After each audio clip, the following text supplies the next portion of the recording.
எதை சொன்னாலும் கேட்க மாட்டேங்க, எதிர்த்து எதிர்த்து பேசுறான். என்ன நினைச்சாலும் தான் நினைக்கிறதையே பண்றா. இப்படி சொல்றீங்கல்ல, உங்க எல்லாருக்கும் நான் ஒரு வார்த்தையை சொல்றேன். இதுதான் பெற்றோர்களுக்கான என் மூத்த சொல், முதல் சொல். நீங்க என்ன நல்ல பாடங்களை உங்கள் குழந்தைக்கு சொல்லி தருகிறீர்களோ அதை உங்கள் குழந்தை உங்களுக்கு முன்னால் நிகழ்த்தி காட்டாது. ஆனால் இந்த உலகத்தில் அந்த குழந்தைக்கு என்று ஒரு சவால் வந்து நிற்கின்ற பொழுது அந்த சவாலை அது ஜெயிப்பதற்கு நீங்கள் வீட்டில் சொல்லிக் கொடுத்த அந்த அறச்சொல் அங்கே அதற்கு துணை செய்யும், அங்கே அது செயலாற்றும், அங்கே அது களமாற்றும். அப்பொழுது அதற்கான வெற்றி என்பது உங்கள் சொல்லால் நிகழும். இப்போ உங்க பேச்சு அது கேட்கலங்கிறதுனால நல்ல சொற்களை சொல்லுவதை தவறவிட்டு விடாதீர்கள். இப்போ உங்க பேச்சு அது கேட்கலங்கிறதுனால நல்ல சொற்களை சொல்லுவதை தவறவிட்டு விடாதீர்கள். இப்போ நான் பேசிட்டு இருக்கிறேன், ஒரு அம்மா முன்னால உட்காந்துக்கிட்டு என் பேச்சை ரெக்கார்ட் பண்ணிட்டு, இது வரைக்கும் என்ன எதில் பார்த்துருக்கீங்க? இன்னைக்கும் அதிலேயே பார்க்கணுமா? நேரில் வந்திருக்கேன்ல, யாருக்காகவோ சேமித்து வைக்காமல் இதோ உங்களுக்காக பேசிக் கொண்டிருக்கக்கூடிய என்னுடைய பேச்சை முழுமையாக கேட்க பழகிக் கொள்ளுங்கள். அரை மணி நேரம் இருந்தா யூடியூப்ல வந்துடும், இந்த லைவ் போயிட்டு. இந்த வினாடியை யார் ஒருவர் விழிப்புணர்வோடு அணுகுகிறார்களோ அவர்கள் தான் வாழ்க்கையில் வெற்றி பெறுகிறார்கள். நான் இப்படி சொல்கிறேன், நம்முடைய வாழ்க்கை நமக்கு சில சவால்களை தந்திருக்கிறது. குழந்தைகள் இங்க 9th 10th +1 +2 குழந்தைகள் இருக்கிறீங்க. அதுக்கு பின்னாலேயும் 6 7 8 9 இருக்கலாம். உங்க எல்லாருக்குமா சேர்த்து ஒரு விஷயத்தை சொல்றேன். 10th யாராவது இருக்கியாப்பா? 11th 9th ஒன்றும் இல்லை, இரு. 9th கிட்ட என்ன சொல்லுவாங்க தெரியுமா? Board exam. 10th சந்திக்கணும்னா 9th உருப்படியாக படித்தாதான் 10th சந்திக்க முடியும். ஜாக்கிரதை. சொல்கிறாங்களா? சரி, அப்போதான் நீ ஜெயிப்பேன்னு சொல்கிறாங்களா? ஜெயிச்சு வந்துருச்சுங்க 10th கிட்ட என்னப்பா சொல்கிறாங்க? 10th மட்டும் படிச்சுட்டேன்னு வச்சுக்க, போர்டு எக்ஸாம் ஜெயிச்சா ஜெயிச்ச, இல்லை போச்சு. ஜெயிச்சிரு, அவ்வளோதானா? பட்டோலி வீசி பரப்ப நீ நம்பி பாஸ் பண்ணி வந்து உட்காந்துருக்கு +1. என்னப்பா சொல்கிறாங்க உனக்கு? இப்போ போர்டு எக்ஸாம் ஒழுங்கா படிச்சாதான் +2 சந்திக்க முடியும். ஒழுங்கா படி, இல்லைன்னா படிச்ச 10th எல்லாம் வெஸ்ட் சொல்றாங்களா? அப்படி சொல்லி பாஸ் பண்ணிட்டு வந்திருக்குது +2. +2 கிட்ட என்ன சொல்றாங்க? எல்லாத்தையும் சொல்லிடுவாங்க அவங்க. +2க்கு நான் காலேஜ், நீ முடிச்சுட்டு என்கிட்ட தான் வரணும். நான் சொல்றேன், நீ முடிச்சுட்டு வாடி, அங்க இருக்குது உனக்கு வாழ்க்கை உண்மையா சந்திக்கக்கூடிய இடம் கல்லூரியில் இருக்கு. கல்லூரியிலையும் இல்லை, கல்லூரியில் ஃபைனல் இயர் முடிக்குதுங்கல்ல, அங்கே இருக்குது வாழ்க்கை. நான் ஒன்று சொல்லட்டுமா? இதெல்லாம் என்னன்னு சொல்லட்டுமா? இதெல்லாம் என்ன? 6th 7th 8th 9th 10th 11th 12th இதெல்லாம் என்ன தெரியுமா குழந்தைகளை? அச்சப்படாமல் இந்த தாய் சொல்வதை கேட்டுக்கொள்ளுங்க, பயப்படவே பயப்பட. நான் சொல்றதை மட்டும் கேட்டு வச்சுக்கோ. நீ துறைமுகத்தில் நிறுத்தி வைத்திருக்கும் கப்பல் இப்பொழுதுதான் கட்டப்படுகிறாய். அவர்கள் என்ன அதை உன் கட்டமைப்பில் எப்படியெல்லாம் நீ கட்டப்படுகிறாயோ அனுமதி உறுதியாக உன் கட்டமைப்பை ஏற்படுத்திக்கொள். ஏனென்றால் நான் சொல்றேன் இல்லையா, இந்த +2 முடிச்சிட்டு BSc BCom BA BBA எல்லாத்தையும் முடிச்சிட்டு, இல்லைன்னா BTech BE MBBS எல்லாத்தையும் முடிச்சிட்டு நீ பெருங்கடலை சந்திக்க போகிறாய். அந்த பெருங்கடலை சந்திக்கின்ற பொழுது இவர்கள் எல்லாம் கூட இருக்க மாட்டார்கள். இங்கே எது கட்டப்பட்டதோ அந்த உறுதியுடன் தான் நீ அந்த ஆழ்கடலை சந்தித்தாக வேண்டும். அந்த ஆழ்கடலை நீ சந்திப்பதற்கு இப்பொழுது நீ துறைமுகத்தில் கட்டப்பட்டு கொண்டிருக்கிறாய் என்பதனை மட்டும் மனதில் கொள். யாரும் சொல்லி செய்யறதில்லை. உங்க எல்லார்கிட்டையும் சொல்றேன், இந்த டீச்சர்ஸ்லாம் காதை முடிக்கும், இந்த பெற்றோர்கள்லாம் காதை முடிக்கோங்க. உங்களுக்கான விஷயம் கிடையாது இப்போ நான் சொல்ல போகிறது, எல்லாம் என் குழந்தைகளுக்கான விஷயம். அது ஒருவேளை உங்களுக்கு உவப்பாக இல்லாமல் இருக்கலாம். எனக்கு ரொம்ப சந்தோஷம் என்ன தெரியுமா, இந்த ஸ்கூலில் வந்த உடனே இந்த ஃபர்ஸ்ட் மார்க் வாங்குற பொண்ணுக்கு ப்ரைஸ் கொடுக்க சொல்லலை. அது எனக்கு ரொம்ப சந்தோஷங்க. அடுத்து என்ன சொல்லலை தெரியுமா? 100% அட்டெண்டன்ஸ் இருக்கிற பிள்ளைக்கு சர்டிஃபிகேட் கொடுங்கன்னு சொல்லலை. எனக்கு ரெண்டும் சந்தோஷம் பெருமாள் சார். ஏன் தெரியுமா? எனக்கு பல கேள்விகள் உண்டு சார் இந்த சிஸ்டம்ல, பல கேள்வி. இன்னைக்கு என் குழந்தைகளை நான் விடுவிக்க போகிறேன், நான் விடுதலை செய்ய போகிறேன். அந்த குழந்தைகள் இந்த தமிழ்நாட்டை இந்தியாவிலும் இந்தியாவை உலக நாடுகளிலும் முன்னிறுத்துவதற்கான அத்தனை கல்வி தகுதிகளையும் பெறுவதற்கு வாய்ப்பு இருக்கிற குழந்தைகள் என்பதனை அவர்கள் புத்தியில் மனதில் இதோ விதைக்க போகிறேன். கவனமா என் பேச்சை கேள். ஆக்சுவலா ஏன் தெரியுமா எனக்கு உடன்பாடு இல்லை. இந்த 100 நாளும் ஸ்கூலுக்கு வந்து என்ன பண்ண போறாங்க? ஐயோங்கிறாங்க கார்த்திகா மேடம். இல்லை மேடம், எனக்கு ஒரு டவுட் தான் அது. எனக்கு டவுட்டு. நான் என்ன சொல்றேன், 95 நாள் வந்தா போதாது? ஒரு 5 நாள் அந்த குழந்தைகள் எடுத்துக்கிட்டுமே. ஒரு காது குத்துக்கு போட்டோம், ஒரு கல்யாணத்துக்கு போட்டோம், ஒரு கருமாதிக்கு போட்டோம், ஒரு திருவிழாவுக்கு போட்டோம், போட்டுமே. கூட்டிட்டு தான் போங்களேன். உறவு நான் என்னன்னு தெரியல, ஒருத்தங்க கீழே விழுந்துட்டோம், இப்படி பாக்குதுங்க, தெரியல அதுங்களுக்கு. கூட்டிட்டு போங்கிறேன். உடம்பு சரியில்லைன்னா ஒரு வெந்நீர் வச்சு அம்மா அப்பாவுக்கு தர தெரியல. 100 நாள் எங்க ஸ்கூல்ல வந்து நிக்கணும். உங்களுக்கு 95 நாள் தான் வருவோம். 5 நாள். பெற்றோர்களே கவனம். குழந்தைகளை இந்த எம்ப்ரேஸ் தி எக்ஸலன்ஸ்ங்கறாங்கல்ல, what is excellence? What is excellence? நான் ஒரு விஷயத்தை சொல்றேன். எக்ஸலன்ஸ் அப்படிங்கிற சொல் இருக்குல்ல, அதுக்கும் மேல அப்படிங்கிற ஒரு விஷயம் இருக்கு, லெஜெண்டரி. அதுக்கும் மேல ஒரு சொல் இருக்கு, அதுக்கு இன்னும் வார்த்தைகள் கண்டுபிடிக்கப்படல. அதான் இந்த குழந்தைகள். வாங்க குழந்தைகளே, அடுத்து நீ என் தோளின் மீது நேரி நின்று இந்த உலகத்தை பார்க்கிறாய். என் பார்வையை விட உன் பார்வை விசாலமானது தானே. என்னை விட புத்தி. நான் சொன்ன மேடம் கோச்சிக்க கூடாது. ஐயோ ஐயோ இன்னும் என்னென்ன சொல்ல போறாங்களோன்னு பார்த்துக்கிட்டே இருக்காங்க. இருங்க, இப்போ வாங்க நானும் நீங்களை சேர்ந்து 10th எழுதுவோம்.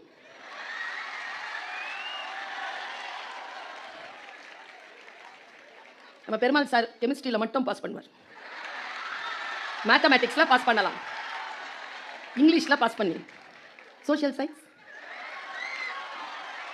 நம்ம குழந்தைகள் பாஸ் பண்ண போதில்ல, அப்போ நம்மளை விட அதுங்க புத்திசாலிங்க தானே.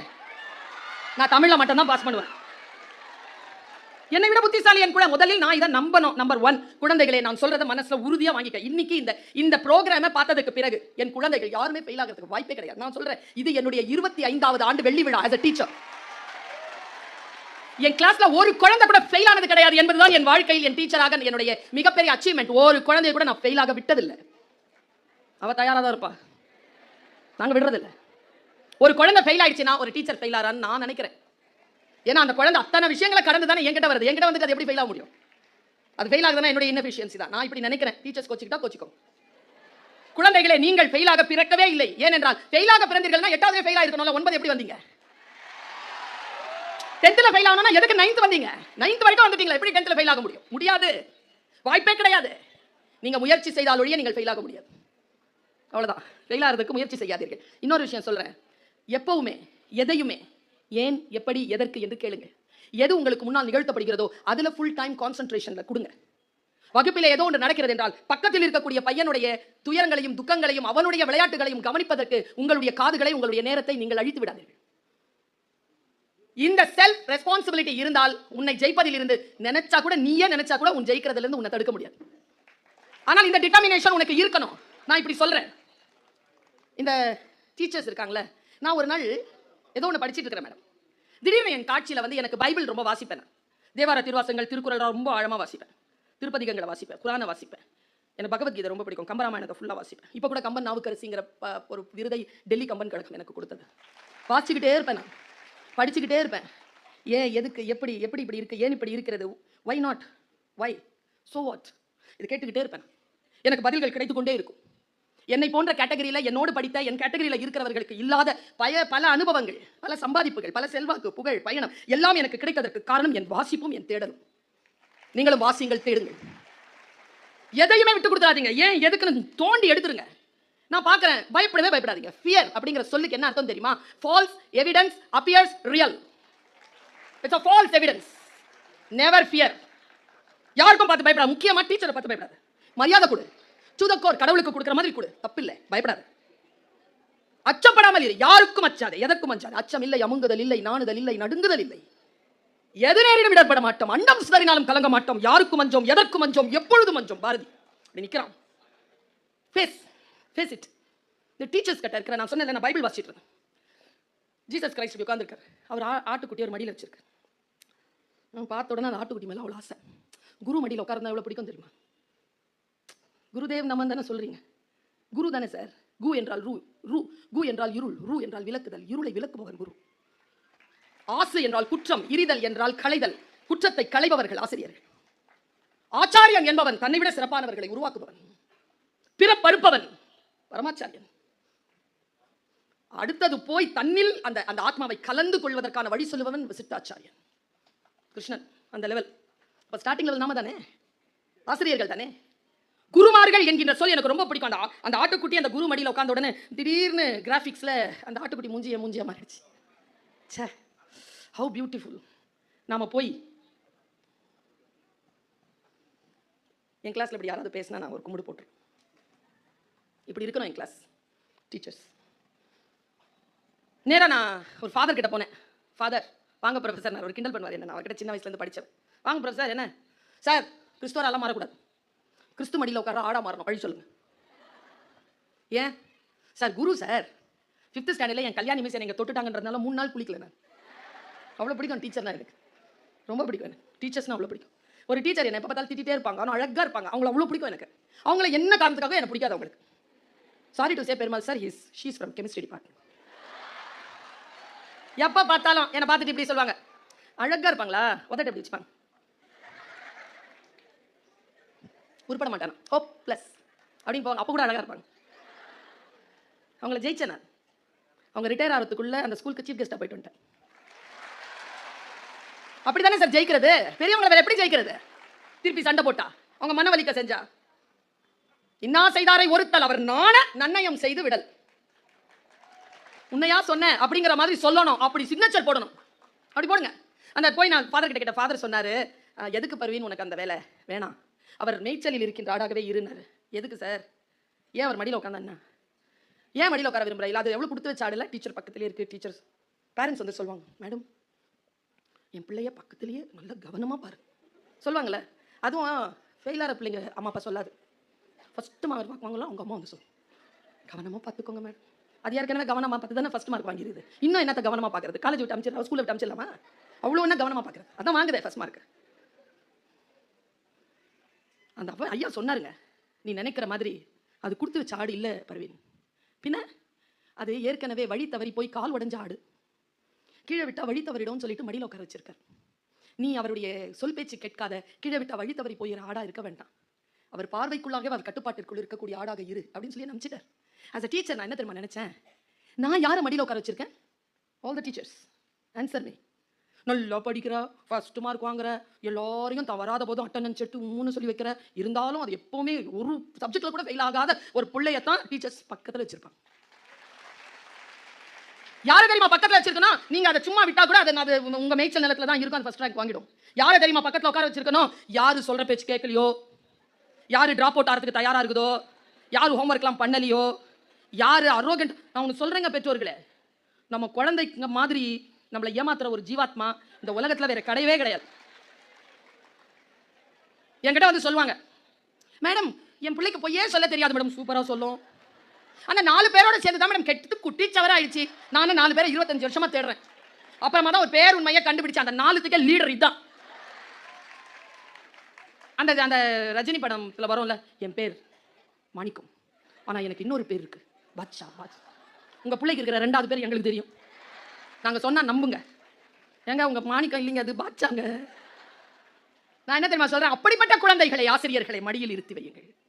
உங்கள் வகுப்பில் இருந்து ஒரு குழந்தை கூட வழி தவறிவிடக்கூடாது, ஒரு குழந்தை கூட ஃபெயில் ஆகக்கூடாது என்பதுதான் ஒரு ஆசிரியருடைய ஆகப்பெரிய லட்சியமாக இருக்க வேண்டும். என்றால் யாரெல்லாம் கீழ்நிலையில் இருக்கிறார்களோ அவர்களை அரவணைத்துக் கொள்ளுங்கள். நான் ஒன்று சொல்கிறேன் சார், கார்த்திகா மேடத்துக்கிட்டே சொல்கிறேன், பெருமாள் சார் கிட்டே சொல்கிறேன், ஆண்டு விழாவில் யாருக்கு தெரியுமா பரிசு கொடுங்க? ப்ராக்ரஸ் ரிப்போர்ட் பாருங்க, யார் ஃபெயில் ஆகிட்டு கரெக்டாக பாஸ் மார்க் வந்திருக்கானோ அவனை பாராட்டுங்க. சும்மா 9th ஃபர்ஸ்ட் மார்க் வாங்குறது, 10th ஃபர்ஸ்ட் மார்க் வாங்குறது, 12th ஃபர்ஸ்ட் மார்க், அதான் ஃபர்ஸ்ட் மார்க் வாங்கிருச்சு இல்லை, அதை ஏன் அவ்வளோ கொஞ்சறீங்கன்னு எனக்கு தெரியல. நான் இங்கே பேச வந்திருக்கிறது ஃபர்ஸ்ட் மார்க் வாங்குற குழந்தைக்கு இல்லை, நான் பேச வந்திருக்கிறது அந்த ஃபர்ஸ்ட் செகண்ட் தேர்டுக்கு பின்னால் உட்காந்துருக்குதுங்கல்ல என்ன மாதிரி. நான் ஒன்று சொல்கிறேன் உங்களுக்கு, ஒரு சூசகமான விஷயம். Are you with me? ஜெயிக்கணுமா? யார? ஏய் சும்மா, அதெல்லாம் ரொம்ப தெரிஞ்ச மாதிரி சில பேர் அப்படியே உளறிடுவாங்க. அப்படின்னா என்னன்னு கேள முழிக்கும், தெரியாது, சொல்ல தெரியாது. இங்கே எத்தனை பேருக்கு இப்போ நான் பேசி முடிச்சிட உடனே கரெக்டாக கேட்டேன்னா ஃபர்ஸ்ட் மார்க் வாங்குறதுக்கு வச்சிருவேன் நான். எத்தனை பேருக்கு ஃபர்ஸ்ட் மார்க் வாங்கணும்? சரி, எத்தனை பேருக்கு ஃபர்ஸ்ட் மார்க் வாங்குறவங்கள ஜெயிக்கணும்? இப்போ பாரு, இந்த திங்கக்கிழமைன்னு ஒரு நாள் வரும், எனக்கு ஒரு சந்தோஷம் என்னன்னா திங்கக்கிழமை, வேற எந்த ஒரு ஜாலியும் இல்லை. அன்னைக்கு ஃபர்ஸ்ட் நாளே திங்கக்கிழமை சார். அன்னைக்கு மட்டும் டீச்சர்ஸை பார்க்கணும், காட்டன் சாரிலாம் கட்டிக்கிட்டு ரொம்ப அழகாக வருவாங்க. வந்துட்டு நம்ம காரிடரில் நடப்பாங்க, கையில் வந்து நம்ம எழுதின வெள்ளிக்கிழமை எழுதின சனிக்கிழமை எழுதின பேப்பர் இருக்கும், அது பின்னால் ஒரு அட்டண்டன்ஸ் இருக்கும். குட் மார்னிங் சொல்லிட்டு வச்சுட்டு, நல்ல டீச்சராக இருந்தா மோனிஷா, சுரேஷ், காயத்ரி, சாய்ரா பானு, ஸ்டெல்லா மேரி அப்படின்னு சொல்லிட்டு கொடுத்துருவாங்க. என்ன மாதிரி நல்ல டீச்சராக இருந்தா மோனிஷா 63, காயத்ரி 42, ஷாயிரா பானு 34 சொல்லிட்டே இருப்பாங்களா? அதில் ஒன்று இருக்கும், அது எப்பவுமே 98 வாங்க. சரியா? 98 வாங்க. உடனே அவங்க பேரை சொன்ன உடனே அது எழுந்துச்சு நிற்கும். ஆல் ஆஃப் யூ கிளாப்ஸ் அப்படின்னு உடனே எல்லாரும் இங்கேயுமா எப்போதான் மேடம் என்ன மேடம் கிளாப் பண்ணுவாங்களா? அது கொஞ்சம் நேரம் அதை நான் ஒன்றும் செய்ய மாட்டேன். நான் எப்படி ஜெயிச்சேங்கிறத சொல்கிறேன். நான் அவளையே பார்ப்பேன். அது நின்றுட்டு உட்காராது. கை தட்டிட்டாங்களா உட்கார, கடைசி கைத்தட்டல் முடிய நின்றுக்கிட்டே இருக்கும். நின்றுட்டு வாங்கிட்டு உட்காரும். ஒரு நாள் என் கிளாஸில் அப்படி தான் 98 வாங்கிருச்சு. ஒன்று வாங்கிட்டு வருது என்கிட்ட, மிஸ் என்ன அந்த 7 மார்க்ஸ் கொஸ்டினுக்கு 5 மார்க்ஸ் போட்டிருக்கீங்க மிஸ். 2 மார்க்ஸ் நீயே போட்டுக்கோ. அது தப்பா இருக்கிறதுனால தான் நான் 2 குறைச்சிருக்கிறேன். அதுக்கு என்னன்னா அந்த 2 மார்க் கூட போகக்கூடாது, 100க்கு 100 வந்து விழுந்துடணும். அப்படி வெறியோட படிக்கிற பிள்ளைங்க தான் 98 வாங்குது. சரியா? என் கிளாஸில் அது திட்டேனா ஓ அப்படின்னு திட்டேனா, அது போய் உட்காந்துட்டு புழிய அழுவுது. அது பக்கத்தில் ஒன்று உட்காந்துக்கிட்டு கேன்னு சிரிப்பு. நான் அதை கூர்ந்து பார்த்துட்டே இருந்தேன், ஏன் சிரிக்கிறான்ட்டு. அது கேட்குது, ஏன் அழுவுற? 2 மார்க் குறைஞ்சிச்சு, எங்கள் அப்பா திட்டுவார், இந்த மிஸ் வேற திட்டாங்க, அது நல்லா தான் எழுதியிருக்கிறாரு, 2 மார்க் ஏன் போச்சு? சி லூஸு, அழாத. உங்கள் அப்பா கேட்டார்னா அந்த 2 மார்க் எங்கன்னு கேட்டார்னா அழாத சொல்லி, என்கிட்ட இருக்கு. அது மொத்தமாகவே 2 மார்க்கு. அது அதுக்கு போட்டாங்களாமா. நான் ஏன் வந்திருக்கேன் தெரியுமா? எம்ப்ரேஸ் த எக்ஸலன்ஸ் அப்படிங்கிறது. 2 மார்க் வாங்கிட்டு சிரிக்கவும் கூடாது, 98 வாங்கிட்டு அழவும் கூடாது. இந்த பேலன்ஸிங்க தெரிஞ்சுக்கோங்க. வாழ்க்கையில் நான் ஒரு விஷயத்த சொல்றேன் குழந்தைகளே, ரொம்ப முக்கியமான விஷயத்தை என்னுடைய மண்ணின் பிள்ளைகளுக்கு நான் சொல்றேன். as a teacher, as an educationalist, உங்களுடைய சைக்கிள் டெஸ்ட், உங்களுடைய டெய்லி டெஸ்ட் எடுத்து பாருங்க. 36 வாங்கியிருக்கீங்களா? 32 வாங்கியிருக்கீங்களா? ஃபெயில் தான். அவ 98 வாங்கியிருக்காளா? பார்த்துட்டு கெட்ட வார்த்தை சொல்லிட்டு மூடி வச்சுக்கிட்டு அப்புறமா பார்த்துக்கலாம் அப்படி இப்படின்னு சொல்லாம சீரியஸா எடுத்துக்கோங்க. இந்த மேட்டரை ஜெயிக்கிறதுக்கு வழி சொல்றேன். சீரியஸா எடுத்துக்கோங்க. அவ 98 வாங்குறான், அவன் 98 வாங்குறான், நான் ஏன் 32? வாய்? அதே டீச்சர், அதே இன்ஃப்ராஸ்ட்ரக்சர், அதே செக்ரட்டரி, அதே எல்லாமே அதே தான், அதே ஃபீஸ் தான் கட்டுறேன். why should I get 32? why? என்ன எங்க பிரச்சனை இருக்கு? கஞ்சி குடிப்பதற்கு இல்லார், அதன் காரணம் இன்னதென்று அறியும் திறனிலார். என்ன அர்த்தம்? கஞ்சி குடிக்கிறதுக்கு இல்ல. ஏன் இல்லன்னு தெரியல. தெரிஞ்சா கஞ்சி வந்துடும். அவ்வளவுதான். மார்க் நான் வாங்கல, ஏன் வாங்க மாட்டேங்கிறேன்னு தெரியல. தெரிஞ்சா வந்துடும், மார்க் வந்துடும். ஏன் வாங்கல? படிக்கலையா? புரியலையா? நீ என்ன பண்ணு, வீட்டுக்கு போ, படி. 2 மார்க் குழந்தைகள். இன்னில இருந்து அந்த பர்வீன் சுல்தான் அம்மா வந்து சொல்லிட்டு போயிருக்கேன். 2 மார்க் உன்னுடைய பேப்பர்ல இருந்து 32 வாங்குறியா, 35 வாங்குறியா, 36 வாங்குறியா, 42 வாங்குறியா, எது வாங்கினாலும் 2 மார்க் அதிகமா வாங்குற மாதிரி அடுத்த டெஸ்ட்டுக்கு படி. ஜஸ்ட் 2 மார்க்ஸ் படிச்சுட்டே இருந்தேன்னு வச்சுக்கோயே, 2 மார்க்ஸ்னு வந்ததுன்னு வச்சுக்கோயே, 32 வாங்குறவ ஒரு நாள் பேப்பரை பாரு 38 வாங்கியிருப்பேன், ஃபெயில் தான். அப்போ அந்த திரும்பி பாரு அந்த 98 வாங்கினது, அது ஒரு வேளை 92 வாங்கியிருக்கலாம். அதுதான் ஃபர்ஸ்ட் மார்க். வின்னிங் ஸ்ட்ராட்டஜி நான் சொல்றேன். 98லேருந்து 92 அவன் தோக்குறான், 32லேருந்து 38 நீ ஜெயிக்கிற. ஷோ ப்ரோக்ரஸ் குழந்தைகளே, ஷோ ப்ரோக்ரஸ். அதனால தான் உன்னுடைய ரிப்போர்ட் கார்டுக்கு ப்ரோக்ரஸ் ரிப்போர்ட்னு பேரு. It is not mark sheet, it is not mark report, it is a progress report. நான் 55% தான் 10th.